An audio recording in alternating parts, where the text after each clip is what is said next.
Loli itu gue lahirin tuh secara normal gitu. Jadi setiap pembukaan 1, 2, 3, 4, 5 gitu tuh rasa sakit itu luar biasa gitu. Dan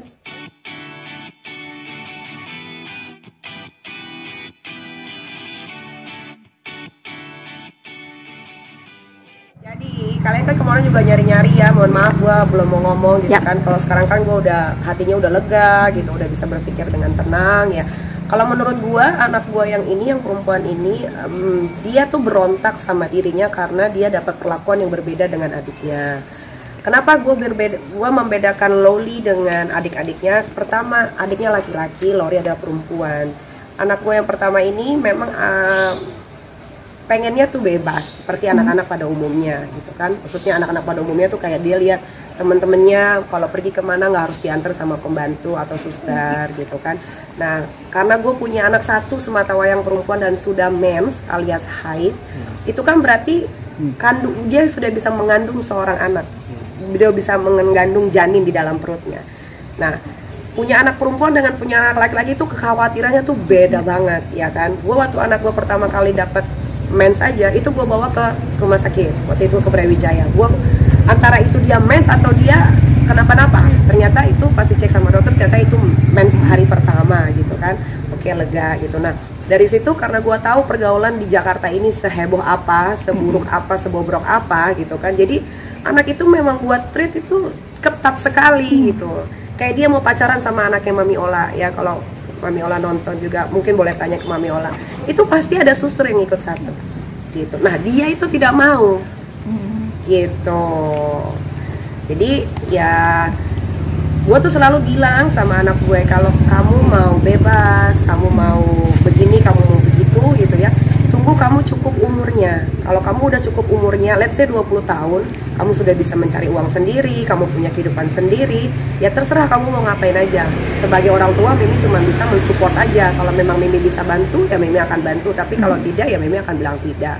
Karena 20 tahun itu adalah umur dimana orang itu sudah dewasa dan sudah mengerti akan apa sih dunia ini, apa sih konsekuensinya kalau kita pacaran terlalu bebas, apa sih ya gini-gini gitu loh. Nah dia itu kebanyakan, ya mungkin salah di gue juga karena gue pernah menyekolahkan dia di international school, terus di pesantren, di mana gitu kan. Jadi dia lihat beberapa anak yang dibiarin aja sama orang tuanya gitu. Karena kalau gue tuh nggak bisa gitu, nggak mau anak gue tuh terjadi apa-apa. Gue nauzubillah min dzalik ya coy ya, gue itu tidak pernah hamil di luar nikah. Di keluarga Nikita Mirzani itu tidak ada satu orang pun perempuan yang hamil di luar nikah, apalagi hilang perawannya pas masih muda. Tidak, gue aja yang kata netizen gue orangnya nakal lah, berarukan lah, bebas. Tapi saat gue kehilangan perawan gue itu adalah ketika gue menikah dengan mantan suami yang pertama gitu. Jadi itu gue menjunjung tinggi banget karena mungkin gue Padang plus Betawi kali ya. Jadi emang buat keluarga kita kehormatan perempuan itu adalah nomor satu. Ketika lu sudah menikah, nanti lu bercerai, lu mau berarukan, itu udah terserah lu, kan dosa udah lu yang nanggung nih ya kan gitu. Tapi ketika tahu akhirnya kakak meluapkan semua unek-uneknya di sosmed, apa yang lu lakukan? Enggak semua, maksudnya gini ya, ada yang benar dan ada yang terserah dia ngomong apa gitu. Nggak tahu, mungkin dia mungkin gini, di rumah ini banyak sekali peraturan yang harus dijalani. Salah satunya apa ya? Contohnya tidur jam 9, nonton TV tidak boleh setiap hari gitu kan, belajar hanya belajar karena memang dia kan masih di bawah umur. Loli kan 15 tahun, dia masih sekolah ya.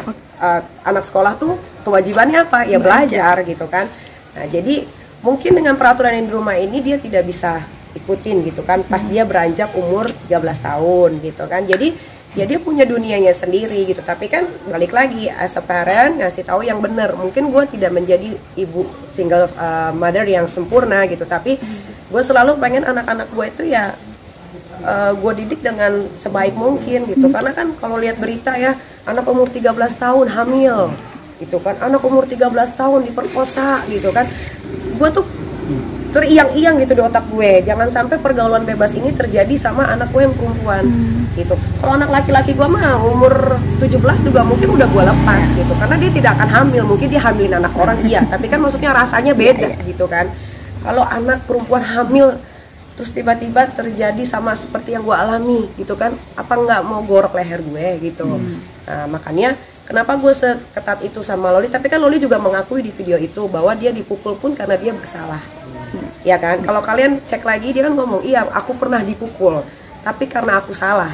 Nah itu kan dia udah mengakui. Tapi sempat kakak kan cerita perihal juga pendidikan pun mami suka ikut. Iya kan dia kan atur. pendidikan pun dia ngaku bahwa Ya. dia berangkat ke sana Ya. pun itu biaya dari miminya. Nah berarti kan tanggung jawabnya gue sebagai seorang ibu sudah terpenuhi gitu. Apalagi yang mau dibicarakan, apalagi yang mau, kan netizen pada ngebully, wah ibu-ibu mukul anak. Tidak ada di dunia ini anak yang belum pernah dipukul. Siapa? Gue aja pernah kok digebok sama bokap gue, ya kan? Gue pernah digebok sama bokap gue pernah ditendang, gue pernah dipukul pakai gesper gitu. Tapi kalau gue bukan karena nakal, karena kalau di keluarga gue tuh yang paling bola tuh gue doang, yang lain tuh semuanya pinter-pinter. Jadi kalau kita nggak dapet ranking, bokap tuh marah gitu. Jadi makanya didikan gue dulu bokap gue mendidik gue itu gue terapkan ke anak-anak, tapi tidak dipukul.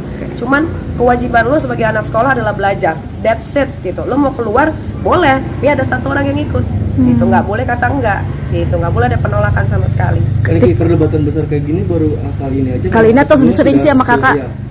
Lolim seringnya berdebatnya sama pembantu di rumah. Ya, karena kan gue ini kan sebetulnya jarang di rumah. Ya, kalau pulang pun kadang-kadang anak-anak sudah tidur. Pergi pun kadang-kadang anak masih tidur, gue udah harus kerja. Jadi Loli tuh seringnya ribut sama pembantu di rumah. Itu pembantu yang sudah lama di sini, ada namanya Teh Ati. Nah, itu sering cekcok mulut. Itu kelihatan di CCTV gitu kan. Nanti pulang baru saya panggil kenapa gitu. Iya madam, tadi Loli gini. Oke, ya udah, sabar ya Teh, sabar ya. Nah, Teh jangan pergi. Jadi di rumah ini aja gue tidak pernah mencat pembantu ya, tapi pembantu itu selalu ingin memundurkan diri. Itu bukan karena gue. Kalau guanya memang baik-baik aja ya, tapi karena ya itu sering terjadi cekcok itu. Berarti untuk kali ini ribut gedenya baru kali ini? Baru kali ini. Gimana sebagai orang tua lo menghadapi anak seusia Loli yang notabene lagi gua sempet ke psikolog psikiater, nggak tahu namanya apa. Gua mencoba untuk curhat sama dia supaya gue bisa dapat masukan yang lebih netral gitu ya. Ya memang katanya anak-anak seumuran itu memang lagi labil-labilnya, dia tidak bisa mengontrol emosi dan dia akan memilih orang yang menurut dia mau buat salah, dia mau buat bener, pokoknya bener aja. Nah kalau di sini kan lu salah ya lu akan disalahin gitu. Kalau lu bener lu akan dibanggain. Kayak misalkan Loli pengen ikut panahan, sampai ke Surabaya pun gue jabanin. Ya kan, dan gue appreciate banget sama dia, sampai gue posting di Instagram gue betapa gue bangganya sebagai seorang ibu bisa melihat anak gue panahan dan juara satu gitu kan. Nah tapi kalau ketika dia salah, ya dia harus disalahin gitu. Jadi buat gue itu adalah hal yang wajar untuk anak teenager yang, apalagi kan sekarang Laura ini kan sekolahnya jauh banget ya, nggak bisa gue kontrol, itu udah bukan wewenang gue, karena gue sudah memilih sekolah yang terbaik di UK. Apapun yang terjadi sama anak gue itu sudah tanggung jawab mereka. Kalau mereka tidak bisa handle, baru mereka akan lapor ke gue gitu. Tapi masih ngasih support biaya gitu tadi. Kalau nggak ada biaya, Loli nggak mungkin stay di sana. Kan di luar negeri sekolah nggak bisa ngutang. Tapi kan ketika masalah ini hadir, lunas dulu, baru anaknya terbang. Ya, jadi jangan ditanya masih support atau Kayak enggak. ngasih jajan kayak uang. Menurut lo? tapi kan Niki ketika masa Loli itu sekolah di boarding school. Dia masih SMA kelas 1. Ibaratnya kayak pesantren. Jadi makan, minum, semuanya sudah ada di sekolah. Ya, uang jajan sudah ada untuk sampai 3 bulan ke depan. Gitu. Tapi Jadi ketika masalah ini ada kan Loli kayak dapat dukungan dari mantan, dari Tony kan katanya kalau ya bahkan ingin mengadopsi seorang anak apalagi di bawah umur. Iya. Tanda Sampai- tangan ibunya itu masih berlaku dan dia bukan biologik. Bapaknya Laura masih hidup sampai sekarang dan kita komunikasi sangat baik. Makanya kan kalian nggak akan pernah dapat berita tentang mantan suami gue yang pertama karena kita nggak pernah ribut gitu. Dan dia kecewa pasti. sampai ganti akun, Mam. Ya kan udah dibilang namanya anak 15 tahun masih labil ya kan, nggak bisa kontrol emosi, terus dia yang seneng banget karena dia jauh tidak bisa dikontrol sama ibunya gitu kan, dan dia tahu nih ibunya nih susah dapat visa, gitu. Kenapa? Karena kan si Aska ini aktenya pakai nama si botak Dajjal kan gitu. Jadi agak sulit untuk mendapatkan visa ini gitu. Nggak tahu si botak ini ditelepon mungkin dari dari kedutaan susah atau bagaimana gitu. Tinggal visanya Aska aja. Berarti memang belum sempat ngurus keluar visa segala macam ya? Visa lagi diurus, tinggal visa Aska aja karena mau tidak mau harus dibawa kan? Iya, karena memang itu adalah negara yang ingin dia tuju. Jadi kalau gue pergi sendiri dia akan nangis. Dan gue sudah berjanji kalau ke sana pasti akan bawa abang gitu. Jadi ya udah tinggal tunggu aja. Setelah masalah besar ini gimana kedepannya membangun hubungan sama kakak? Biar bagaimanapun dia kan anak gue ya. Suatu saat dia pasti akan cari gue. Siapa yang akan membantu kehidupannya dia kalau bukan ibunya? Ya, walaupun gue disakiti, tapi gue tidak akan menyerang yang namanya darah daging sendiri. Ya biarlah dia mau bicara apa, yang jelas orang-orang di sekeliling gue yang sudah berkenal gue puluhan tahun tahu banget bagaimana sifat gue, bagaimana gue menjaga anak, mengasihi, merawat, mendidik, memberikan fasilitas terbaik. Mereka tahu semua. Sempet nangis nggak di nangis gue 3 hari. Gue nangis, gue nggak tidur 3 hari. Gitu. Mikirin kakak? Iya, iyalah mikirin anak gue lah, gila anak. Gue itu lahir normal itu Loli.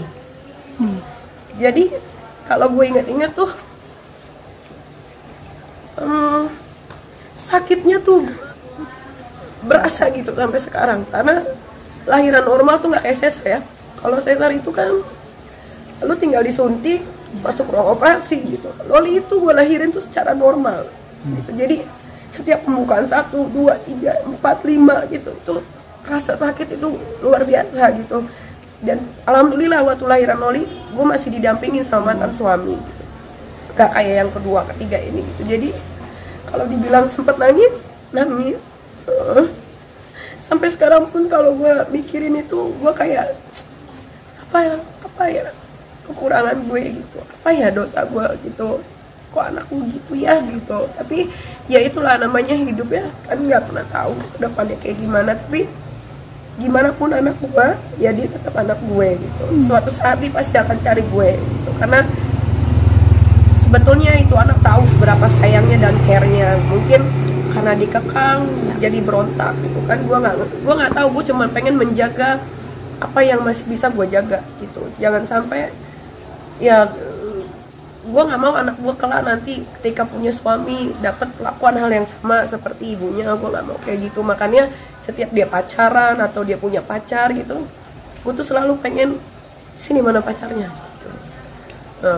Mau pergi nonton gitu kan, pernah sekali dibebasin pergi nonton, oke, pulang jam 1 gitu. Gue sampai nggak tidur, gue gemeter, kemana anak gue gitu kan. Nah dari situlah gue sudah tidak bisa membebaskan anak gue yang perempuan tuh. Makanya yang dia bilang aku dikekang, aku nggak boleh pergi pacaran, aku nggak bisa main sama teman-teman aku. Ya memang betul, memang betul itu.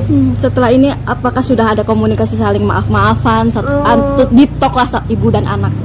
Kalau itu pasti, walaupun anakku bagaimanapun waktu itu pun sempat gua WhatsApp gitu, gimana keadaannya, bagaimana sekolahnya gitu kan. Tapi gue sekarang lebih banyak bicara dengan gurunya, karena ya itu tadi, karena dia masih labil, dia masih bersikeras. Gue enak dari Mimi jauh, jadi dia masih keras hatinya. Nggak ada orang terdekat yang menemani kakak Loli di sana mungkin selain sekolah ya? Nggak ada dong itu kan. Mungkin ada teman yang di UK untuk bantu pantau. Dia nitip untuk mantau gitu misalkan. Nggak ada, nggak boleh. Jadi emang dia benar-benar anak Indonesia satu-satunya semata wayang di situ. Nggak ada. Jadi dia tuh sekolah bukan di city-nya UK. Jadi dari UK turun di bandara, naik train sekitar 2-3 jam, 3 jam kalau nggak salah. Turun dari tren, naik lagi taksi sekitar 10-15 menit. Berarti terakhir Mi, penegasan artinya komunikasi masih belum lancar ya? Bukan belum lancar, tapi memang gimana ya, tadi gue bilang itu anak masih lagi punya seseorang yang apa yang dia lakukan salah dibener-benerin aja gitu. Jadi ya nggak apa-apa, makanya biar aja seiring berjalannya waktu nanti kan akan ada waktunya dia bakal hubungin gue sih 24 jam anytime selalu ada. Jangankan sama anak sendiri, sama anak orang aja gue sayangnya kayak apa kan. Apa yang mau disampaikan buat kakak Loli? Buat kakak Loli kan gue tuh nggak usah diucapin kalau gue lagi WhatsAppan, kalau gue lagi sholat berdoa gitu ya gue cuma pengen biar dia selalu dalam lindungan Allah, biar dia sekolahnya rajin, bisa membanggakan gitu kan, karena gue juga gimana ya, seneng lah gitu kalau punya anak yang udah sekolah jauh terus pulang bisa membawa hasil gitu kan. Jadi gue sebagai seorang ibu yang single parent juga kerja walaupun tertati-tati ya, kalau hampir mau mati gue kadang-kadang udah lemes tapi tetap harus kerja gitu ya apa ya pokoknya buat kakak Loli sekolah yang rajin di sana, anytime